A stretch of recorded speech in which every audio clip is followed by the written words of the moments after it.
Hi all, welcome to XandY Learning. നമ്മൾ കെമിസ്ട്രിയിലെ മൂന്നാമത്തെ ചാപ്റ്ററാണ് ഓണം എക്സാമുമായി ബന്ധപ്പെട്ട് ഇവിടെ ഡിസ്കസ് ചെയ്യുന്നത്. അപ്പോൾ രണ്ട് ചാപ്റ്ററിലെ ഓൾറെഡി പ്രീവിയസ് ഇയറിൽ വന്ന ക്വസ്റ്റ്യൻ ഒക്കെ നമ്മൾ ഓൾറെഡി ചെയ്ത് കഴിഞ്ഞു. ആരെങ്കിലും കാണാത്തവരുണ്ടെങ്കിൽ തീർച്ചയായിട്ടും ആ വീഡിയോകൾ കാണുക. ഇതേപോലുള്ള ഒരുപാട് സബ്ജക്റ്റുകളുടെ ഇത്തരത്തിലുള്ള പ്രീവിയസ് ഇയറിലെ ക്വസ്റ്റ്യൻ പേപ്പറും കാര്യങ്ങളൊക്കെ നമ്മുടെ ഈ ഒരു ചാനൽ ലഭ്യമാണ്. തീർച്ചയായിട്ടും ചാനൽ എന്ത് ചെയ്യുക, സബ്സ്ക്രൈബ് ചെയ്യുക, കൂട്ടുകാർക്ക് നിങ്ങൾ ഷെയർ ചെയ്ത് കൊടുക്കുക. അപ്പോൾ ഇന്ന് നമ്മൾ മൂന്നാമത്തെ ചാപ്റ്റർ ആയിട്ടുള്ള reactivity series and electrochemistry, ക്രിയാശീല ശ്രേണിയും വൈദ്യുത രസതന്ത്രവും എന്നുള്ള ചാപ്റ്ററിൽ നമുക്കറിയാം ഓണം എക്സാമിന് ഈ ചാപ്റ്റർ മുഴുവനായിട്ട് പഠിക്കാനുണ്ടാവില്ല. അതിലെ റിയാക്ടിവിറ്റി സീരീസ് എന്നുള്ള ആ ഭാഗം വരെയാണ് നമുക്ക് സാധാരണ ചോദിക്കാറുള്ളത്. അതിലെ പ്രധാനപ്പെട്ട ചില ചോദ്യങ്ങൾ നമ്മൾ എന്ത് ചെയ്യാം, ഒന്ന് ചെയ്ത് നോക്കാം. നോക്കൂ, which of the following metals react with called water, അല്ലേ? കോൾഡ് വാട്ടറുമായിട്ട് വരെ പ്രവർത്തിക്കുന്ന ലോഹം ഇതിലേതാണ്? എല്ലാവർക്കും അറിയാം, സോഡിയം, മഗ്നീഷ്യം, കോപ്പർ, അയേണിൽ വളരെ തീവ്രമായ രാസപ്രവർത്തനം ഉള്ളത് ആർക്കാണ്? നമ്മളെ സോഡിയത്തിന് തന്നെയാണ്, അല്ലേ? സോഡിയം വളരെ പെട്ടെന്ന് എന്ത് ചെയ്യും, നമുക്കറിയാം തീവ്രമായ വിഗറസ് റിയാക്ഷൻ ആണ് ആരുമായിട്ടുള്ളത്? വാട്ടറുമായിട്ട് ഉള്ളത്. നോക്കാം, അങ്ങനെ വാട്ടറുമായി പ്രവർത്തിച്ചാൽ എന്താ സംഭവിക്കുക, അല്ലേ? ഒരു മെറ്റൽ ലോഹം ജലവുമായി പ്രവർത്തിച്ചാൽ ആ മെറ്റലിൻ്റെ ഹൈഡ്രോക്സൈഡ് ഉണ്ടാകും, പ്ലസ് ഹൈഡ്രജൻ വാതകം ഉണ്ടാകും. ഓക്കെ, ആസിഡുമായി പ്രവർത്തിച്ചാലും ജലവുമായി പ്രവർത്തിച്ചാലും ഹൈഡ്രജൻ വാതകം ഉണ്ടാകും. നോക്കാം, ഇപ്പോൾ സോഡിയം ആണെങ്കിൽ എങ്ങനെ വരിക? സോഡിയം ജലവുമായി പ്രവർത്തിച്ചാൽ ആരുണ്ടാകും? മെറ്റൽ ഹൈഡ്രോക്സൈഡ് ആണ്, NaOH ഉണ്ടാകും, പ്ലസ് ഹൈഡ്രജൻ വാതകം ഉണ്ടാകും. നമുക്കറിയാം, അല്ലേ?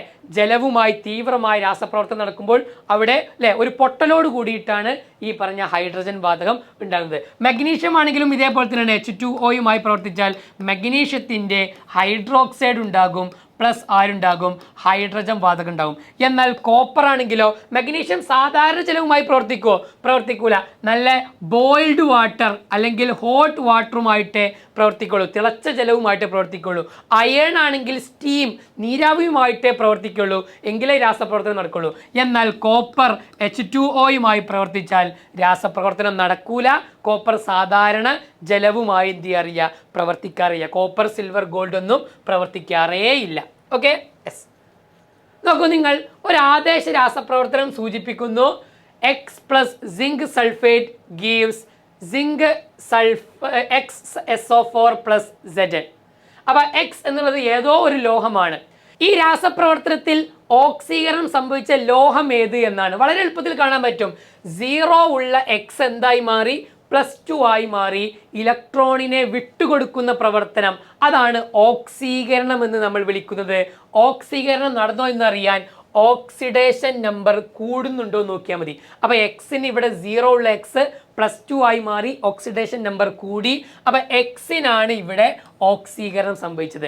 ക്രിയാശീല ശ്രേണി വിശകലനം ചെയ്ത് എക്സ് എന്ന ലോഹത്തെ തിരിച്ചറിയുക. വളരെ എളുപ്പമാണ്. നമ്മൾ പറഞ്ഞു, ഇയാൾ സിങ്കിനെ ആദേശം ചെയ്യുന്നുവെങ്കിൽ സിങ്കിനേക്കാളും ക്രിയാശീലത, റിയാക്ടിവിറ്റി കൂടിയ ആളാവണം. അപ്പോൾ ആരാണ്?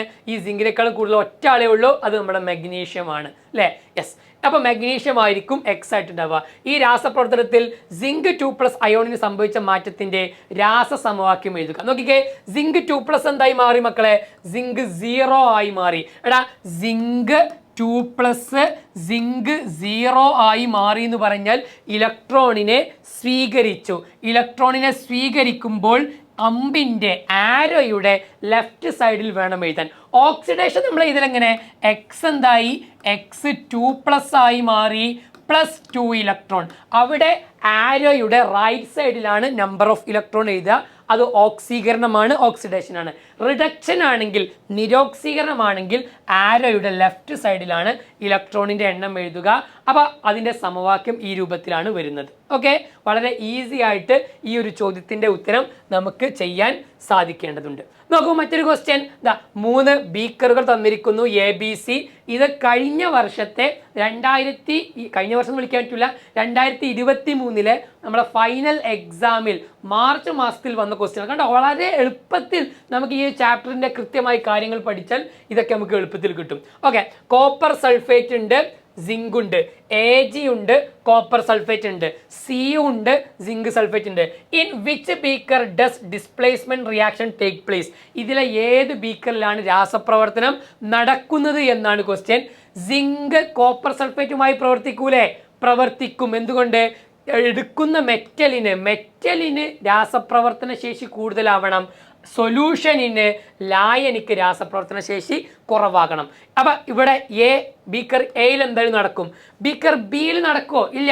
കാരണം കോപ്പറിനേക്കാളും രാസപ്രവർത്തന ശേഷി കുറവാണ് എജിക്ക്, സിങ്കിനേക്കാളും രാസപ്രവർത്തന ശേഷി കുറവാണ് സിയുന്. അപ്പോൾ എപ്പോഴും നമ്മൾ ആ റിയാക്ടിവിറ്റി സീരീസ് നമ്മൾ പഠിച്ചു വെക്കണം. ഇതാണ് നമുക്കറിയാം റിയാക്ടിവിറ്റി സീരീസ് അഥവാ ക്രിയാശീല ശ്രേണി അല്ലേ.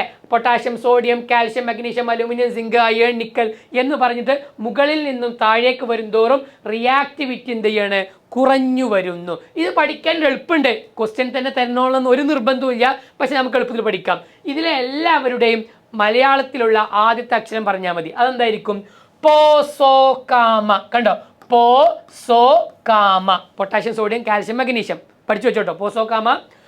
അസി അനിഡിലെ, അസി അലുമിനിയം, സിങ്ക്, അനിഡിലെ അയൺ, നിക്കൽ, ടിൻ, ലെഡ്. അസി അനിഡിലെ.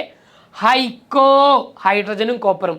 മെസ്സിഗോ, തൽക്കാലം മെസ്സിക്ക് പോയല്ലോ ഇപ്പോൾ അല്ലേ. അപ്പോൾ മെസ്സിയോട് തൽക്കാലം പോകാൻ വേണ്ടി പറയാം. ഞാൻ അതെല്ലാം മെസ്സി ഗോൾ അടിച്ചത് കൊണ്ടാണെങ്കിൽ മെസ്സി ഗോൾ അടിച്ചു, Messi go. Okay, mercury, silver, gold. ഇതാണ് നമ്മുടെ റിയാക്ടിവിറ്റി സീരീസ്. ഇത് പഠിച്ചു വെച്ചാൽ വളരെ എളുപ്പത്തിൽ കിട്ടും. നോക്കിക്കേ, മെസ്സി, മെർക്കുറി, സിൽവർ അല്ലേ, ഹൈക്കോ, മെസ്സി, കോപ്പർ, മെർക്കുറി, സിൽവർ, കോപ്പറിനേക്കാളും കുറവാണ് അല്ലേ. അസി അനിഡിലെ എപ്പോഴും ഈ പറഞ്ഞ ഹൈക്കോ, കോപ്പർ അവസാനമാണ് വരുന്നത്. അപ്പോൾ നോക്കിക്കേ, എ എന്ന് പറയുന്ന ബീക്കറിൽ മാത്രമേ രാസപ്രവർത്തനം നടക്കുന്നുള്ളൂ. Write down the chemical equation of the oxidation reaction taking place in this beaker. എങ്ങനെയായിരിക്കും അവിടുത്തെ ഓക്സിഡേഷൻ റിയാക്ഷൻ ഉണ്ടാവുക? നോക്കിക്കേ, സിങ്ക് ആണ്, സിങ്ക് കോപ്പർ സൾഫേറ്റുമായിട്ട് പ്രവർത്തിച്ചാൽ എന്താ ഉണ്ടാവുക? സിങ്ക് കോപ്പറിനെ ഡിസ്പ്ലേസ് ചെയ്യും. റിയാക്ടിവിറ്റി കൂടിയ സിങ്ക് റിയാക്ടിവിറ്റി കുറഞ്ഞ കോപ്പറിനെ ഡിസ്പ്ലേസ് ചെയ്യും. നമുക്ക് ഉൽപ്പന്നമായിട്ട് എന്താ കിട്ടുക?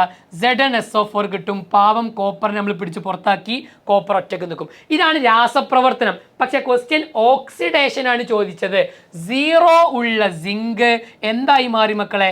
2+ ആയി. എടാ എല്ലാവർക്കും 2+ ആണ് ഉണ്ടാവുക.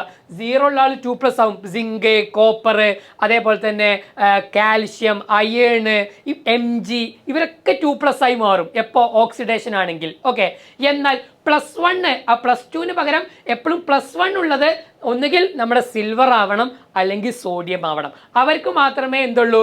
സൾഫേറ്റ് ആവൂല സൊല്യൂഷൻ ഉണ്ടാവുക. അവർക്ക് എപ്പോഴും നൈട്രേറ്റ് ആയിരിക്കും ഉണ്ടാവുക. AgNO3, NaNO3 ആ 2 മെറ്റൽ മാത്രമാണ് അങ്ങനെ ഉണ്ടാവുക. ബാക്കി എല്ലാ മെറ്റലിൻ്റെ സൊല്യൂഷനും ലോഹലായനിയും സൾഫേറ്റ് ആയിരിക്കും. അപ്പം നമുക്ക് എളുപ്പമാണ്.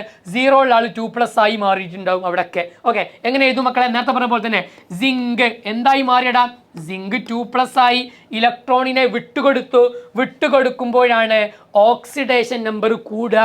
ഓക്സിഡേഷൻ നമ്പർ കൂടുന്ന പ്രവർത്തനമാണെങ്കിൽ ഇലക്ട്രോണിൻ്റെ എണ്ണം ആരോയുടെ റൈറ്റ് സൈഡിൽ വേണം. ആ രാസപ്രവർത്തനത്തെ നമുക്ക് എന്ത് വിളിക്കാം? ഓക്സിഡേഷൻ, ഓക്സീകരണം എന്ന് വിളിക്കാം. റിഡക്ഷൻ ചോദിച്ചിരുന്നെങ്കിലോ എളുപ്പമാണ്. Cu 2+ ആണ്, അയാൾ എന്തായി മാറി? Cu 0 ആയി മാറി. ഇലക്ട്രോണിനെ സ്വീകരിക്കലാണ്. സ്വീകരിക്കുമ്പോൾ ആരോയുടെ ലെഫ്റ്റ് സൈഡിൽ വേണം 2 ഇലക്ട്രോൺ എന്ന് എഴുതാൻ. ആ രാസപ്രവർത്തനത്തെ നമുക്ക് എന്ത് വിളിക്കാം? റിഡക്ഷൻ എന്ന് വിളിക്കാം. ഓക്സിഡേഷൻ നടന്നു, റിഡക്ഷൻ നടന്നു, ഒരുമിച്ച് നടക്കുന്നതിനാൽ ഇതൊരു റിഡോക്സ് റിയാക്ഷൻ ആണെന്നും നമ്മൾ പറയും. അപ്പോൾ ഇതൊരു ഡിസ്പ്ലേസ്മെന്റ് റിയാക്ഷൻ ആണ്, ആദേശ രാസപ്രവർത്തനമാണ്, അതോടൊപ്പം റിഡോക്സ് റിയാക്ഷൻ കൂടിയാണെന്ന് നമ്മൾ പഠിച്ചു വെക്കാം. ഇത്രയും കാര്യമാണ് ഈ ഒരു ചാപ്റ്ററിൽ ഓണം എക്സാം വരെയുമായി ബന്ധപ്പെടുത്തി നമുക്ക് പഠിക്കാനുള്ളത്. അപ്പം എന്താ ചെയ്യാം? നന്നായിട്ട് എക്സാമിന് പ്രിപ്പയർ ചെയ്യുക. കൺസെപ്റ്റുകൾ വളരെ ക്ലിയർ ആക്കിയാൽ നമുക്ക് പ്രീവിയസ് ഇയറിലുള്ള ഒരുപാട് ചോദ്യങ്ങൾ നമ്മുടെ ഈ ചാനലിൽ തന്നെ മുൻ വർഷങ്ങൾ ചെയ്തതുണ്ട്, എല്ലാ വിഷയങ്ങളുടേതുമുണ്ട്. ഒന്ന് കണ്ടു നോക്കുക, ഒന്ന് ചെയ്തു നോക്കുക. ആ രൂപത്തിൽ എക്സാമിൽ നമുക്ക് ഫുൾ മാർക്ക് അടിക്കാനുള്ള എല്ലാ കാര്യങ്ങളും XandYയുടെ ഒരു ചാനൽ നിങ്ങൾക്ക് കാണാൻ സാധിക്കും. കൂട്ടുകാർക്ക് നിങ്ങൾ ഷെയർ ചെയ്യുക. എക്സാമിന് എല്ലാവർക്കും നല്ലൊരു വിജയാശംസകൾ നേർന്നുകൊണ്ട് നമുക്ക് മറ്റൊരു വീഡിയോയിൽ വീണ്ടും കാണാം. ബൈ.